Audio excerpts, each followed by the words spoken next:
Smart exam solution একাডেমিতে তোমাদের সকলকে স্বাগত। আজকে আমরা ক্লাস 8-এর সংস্কৃত থেকে 2026 প্রশ্নবিচিত্রার 3 নম্বর স্কুলটির সমস্ত প্রশ্ন উত্তর দেখে নেব। নিম্নলিখিত প্রশ্নগুলির উত্তর দাও যে কোনো 5টি। ধাতুর উত্তর লং বিভক্তি কখন ব্যবহৃত হয়? ধাতুর অতীতকালে লং বিভক্তি ব্যবহৃত হয়। অহম শব্দটি কোন পুরুষ ও কোন বচনের? অহম শব্দটি উত্তম পুরুষ ও এক বচন। লোট বিভক্তি কখন ব্যবহৃত হয়? আজ্ঞা, অনুরোধ বা উপদেশ বোঝাতে লোট বিভক্তি ব্যবহৃত হয়। প্রদত্ত ক্রিয়াপদটির কাল নির্ণয় করো। গচ্ছাবো। গচ্ছাবো এটি বর্তমান কাল। ভবিষ্যৎকাল বোঝাতে কোন বিভক্তি ব্যবহৃত হয়? ভবিষ্যৎকাল বোঝাতে ঋট বিভক্তি ব্যবহৃত হয়।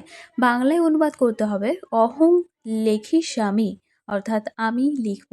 এরপর তোমাদের ক্রিয়াপদগুলি প্রকৃতি প্রত্যয় নির্ণয় করতে হবে। প্রথমে রয়েছে হত, এটা উত্তর হবে হন যুক্ত ত।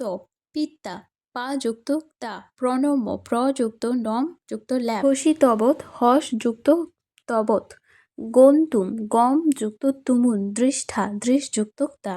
এরপর তোমাদের কারক বিভক্তি নির্ণয় করতে হবে। দুঃখেন রদিতি বালা, করণ কারকে তৃতীয়া বিভক্তি। কবিষু কালিদাসু শ্রেষ্ঠ, অধিকরণ কারকে সপ্তমী বিভক্তি। নর ব্যাঘ্রাত বিভেতি, অপাদান কারকে পঞ্চমী বিভক্তি। গ্রামং নিকষা নদী বহতি, কর্মকারকে দ্বিতীয়া বিভক্তি। দশরথ ইতি রাজা আসিত, কর্তিকারকে প্রথমা বিভক্তি। রামস্য পুস্তকম, সম্বন্ধ কারকে ষষ্ঠী বিভক্তি। 4 তোমাদের বাক্য গঠন করতে হবে। প্রথমে রয়েছে সহ, রাম সীতা সহ গচ্ছতি। দিবা, দিবা ছাত্র পাঠং করতি। বিনা, জলং বিনা জীবনং ন ভবতি। নিকষা, গ্রামং নিকষা নদী বহতি। দ্রুতং, সদ্রুতং ধাবতি। নম্বরে মা, মা তং ক্রোধং করো, অর্থাৎ রাগ করো না।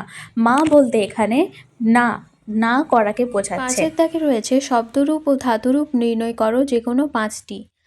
বধূ শব্দের চতুর্থী বিভক্তির একবচন বধৈ। স্ত্রী শব্দের দ্বিতীয় বিভক্তির বহুবচন স্ত্রী। সুধী শব্দের সপ্তমী বিভক্তির একবচন সুধীই। গম ধাতুর ঋট বিভক্তির মধ্যম পুরুষ একবচন গমিষ্যসি। ভূ ধাতুর লং বিভক্তির প্রথম পুরুষ একবচন অভবৎ। ভূ ধাতুর লট বিভক্তির উত্তম পুরুষ বহুবচন ভবাম। তোমরা ভালো করে কোথায় বিসর্গ এগুলো বসছে একটু ভালো করে দেখে নেবে, না হলে পরীক্ষায় পুরো নাম্বার কাটা যাবে। ক্লাসটি এখানে শেষ করছি। তোমাদের প্রশ্নবিচিত্রা সংস্কৃত ছাড়াও আর বাদবাকি যে সাবজেক্টগুলি রয়েছে সেইখান থেকে সমস্ত স্কুলগুলির উত্তর পাওয়ার জন্য আমাদের চ্যানেলটি smart exam solution academy subscribe করো এবং লাইক করো, বন্ধুদের সাথে শেয়ার করো, আর অবশ্যই কমেন্টে জানাবে কেমন লাগলো তোমাদের ক্লাসটি।